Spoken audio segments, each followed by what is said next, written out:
Bom, gente, tô assim, falando meio que cochichando aqui com vocês, porque são 11h05 da noite, pequeninos estão dormindo aqui do lado, acredito eu, e tá difícil, eu já tentei gravar algumas vezes, a primeira até que ficou legal, a primeira parte, mas eu resolvi falar outras coisas, então dessa vez vai dar certo. É a terceira vez que eu tô gravando essa semana, eu espero que dessa vingue.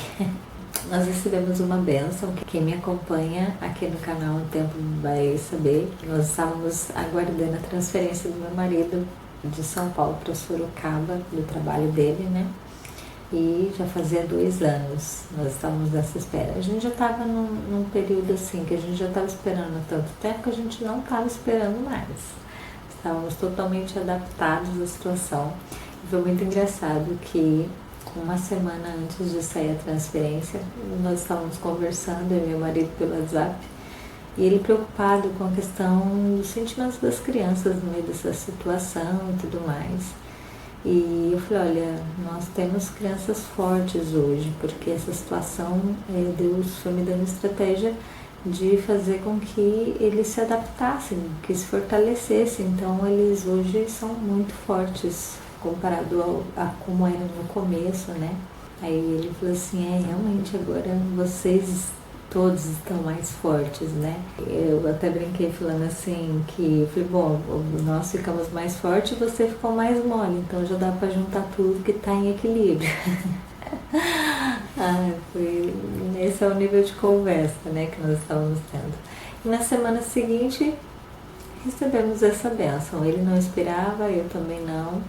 Acho que nem o pessoal do trabalho dele, porque foi uma coisa assim muito, sabe, de Deus mesmo.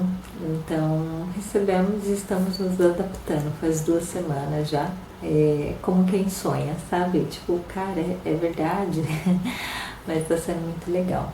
E essa circunstância me trouxe algo à mente, inclusive no momento que eu estava assistindo uma ministração do pastor Luciano Subirá, se eu não me engano o título era Tudo por Cristo. Eu vou deixar o link aqui dessa ministração na caixa de mensagens, com certeza vai abençoar a sua vida.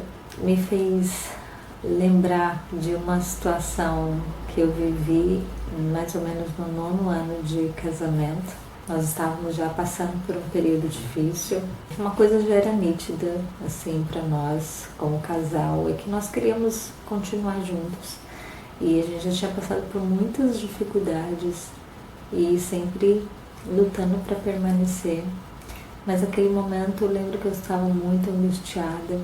E não era só a questão de problemas no casamento. Acho que a questão maior que eu estava ali colocando diante de Deus era a forma como os meus sentimentos, as minhas emoções, aquela bagagem toda que eu carregava de traumas e feridas estavam me impedindo de desfrutar de um relacionamento saudável.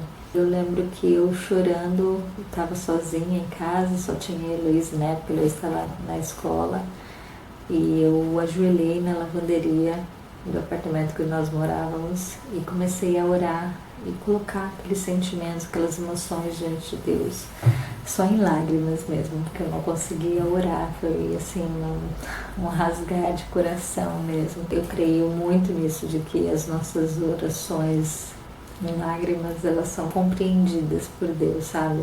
Então naquele momento, Deus me trouxe à memória o dia do nosso casamento, o momento em que nós fizemos aquela promessa de ficar juntos na alegria, na tristeza, na saúde, na doença, todos os dias da nossa vida, até que a morte nos separasse. Me fez lembrar que eu fiz uma promessa diante dele e de testemunhos que estavam ali. E naquele momento eu assumi uma posição, uma postura diante de Deus com relação ao meu casamento que com certeza conservou o meu relacionamento, conservou esse compromisso ainda mais depois daquele momento.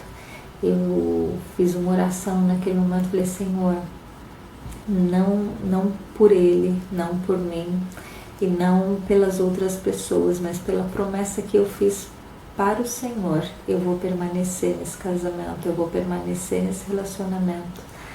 E eu sei que os teus planos são de bênção, são de nos fazer prosperar, de nos dar um futuro. Então eu creio nessa esperança e eu vou seguir nisso. É engraçado porque, apesar de estar muito angustiada quando eu lembro desse momento, eu tenho uma gratidão tão grande, porque eu sei que naquele momento, espiritualmente falando, eu recebi colo, eu fui consolada, fui fortalecida e prossegui. Anos mais tarde, já com o Vitão, Manuela, já vivendo uma outra crise no nosso relacionamento, porque é um processo, sabe? E Deus, ele respeita demais a forma como nós respondemos a esse processo. Eu falo que eu dei passos curtos e medrosos em todo o processo que eu vivi nesses anos de cura, de restauração, de quebra de cadeias, de libertação mesmo na minha mente, nas minhas emoções, no meu coração. Até esse momento eu ainda não tinha plena consciência de que, na verdade, a maior parte dos problemas no meu casamento tinham base nos traumas que eu vivi. E muito além disso, eu havia colocado o meu marido sobre uma responsabilidade que ele jamais poderia suprir. Eu havia depositado nele a esperança de algo que somente Deus poderia fazer por mim, que seria de suprir aquela necessidade, aquele vazio no meu coração, de suprir aquelas carências. Ele se tornou um Deus.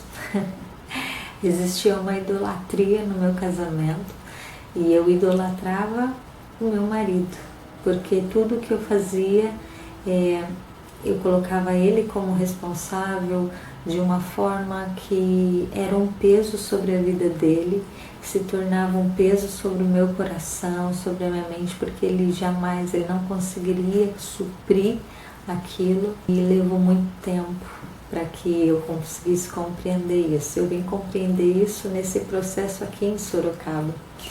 Então, no meio dessa crise que eu vivi, vindo para Sorocaba e ele estando lá, eu vejo isso hoje, tenho plena convicção, e existia essa convicção ainda assim no meu coração logo que nós viemos, apesar de ter sido muito difícil isso de ficar longe e tudo mais, principalmente porque existia essa idolatria na minha vida, e começou esse processo de libertação, de abrir os meus olhos espirituais para que eu conseguisse ver o fardo que eu havia depositado sobre a vida do meu marido, um fardo que Jesus estava totalmente disposto a carregar por mim e me entregar o dele, que era leve.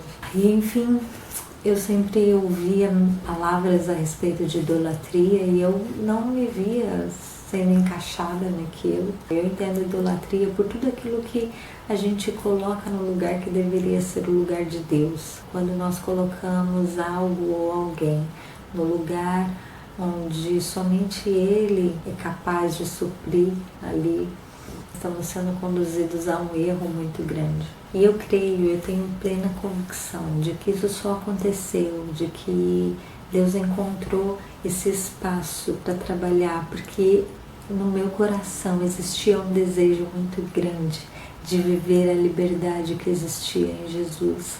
Eu falava, eu cantava, eu dançava essa liberdade, mas eu não sentia que vivia ela plenamente. Eu pedia a Deus que eu queria viver algo novo, eu queria viver essa liberdade, eu queria conseguir viver tudo aquilo que Ele estava me prometendo, mas existia algo em mim que me bloqueava. Aqui já em Sorocaba, nesse processo que foi esses 2 anos, eu diria que foi mais um intensivão. Doeu demais ter que reconhecer essas brechas na minha vida, ter que reconhecer que o diabo tinha mais crédito nas mentiras que ele havia erguido, nas fortalezas que haviam sido erguidas na minha mente, no meu coração. Ele tinha mais crédito comigo do que a própria palavra de Deus.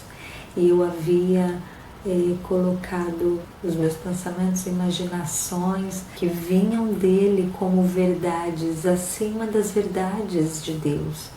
Porque por mais que eu acreditasse na palavra, Os meus sentimentos, as minhas emoções me diziam que eu não era capaz de viver aquilo.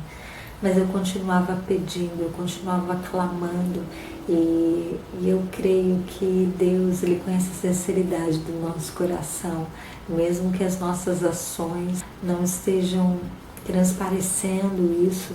Deus conhece o íntimo do nosso coração, e quando no nosso coração há um desejo de mudança, há um desejo de viver a plenitude que existe em Jesus, Ele mesmo provê para que isso aconteça na nossa vida. E muitas vezes nesse processo nós somos conduzidos a uma fornalha. Eu